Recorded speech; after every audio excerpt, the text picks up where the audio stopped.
time for today's real estate report here on 96.3 News Radio, KKOB, brought to you by Sherrill Marlowe and Associates. And with us once again today is Morgan Cannaday, who is the current president of the Greater Albuquerque Association of Realtors. In the last couple of weeks, Morgan, you've been providing our listeners with a lot of information about all of the new rules involving home showings for home buyers. But how are these recent changes impacting home sellers?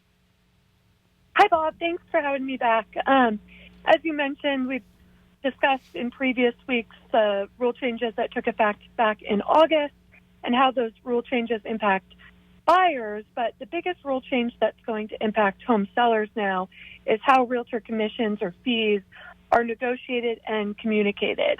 Prior to August, when a home seller signed a listing agreement with their realtor, they not only negotiated and agreed to an amount that they would pay their realtor for their services, but would also decide on an amount, if any, that they would offer a buyer's realtor.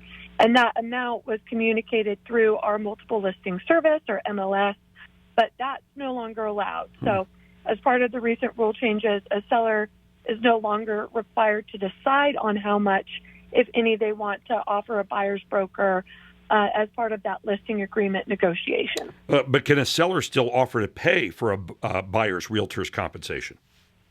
Yes, absolutely. A seller can still agree to offering and advertising an amount of their choice to a buyer's closing costs, including their realtor's compensation, as a way to make their property more appealing to potential buyers, but they are still not required to do so. All right. Now, what happens if a seller does not want to offer that kind of assistance to a home buyer up front?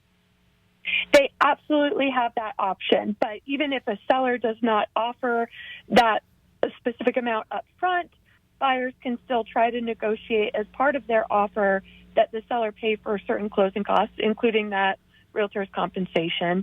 And here in New Mexico, we have so many home buyers that simply can't afford to purchase a home without that kind of help from a seller. So would definitely encourage all sellers to consider that. All right. Where can our listeners get more information on all of this? Facts.realtor, that's FACTS.realtor, is a really great resource for both home buyers and sellers online. All right. Thank you very much, Morgan. That's our real estate report today here on News Radio, KKOB.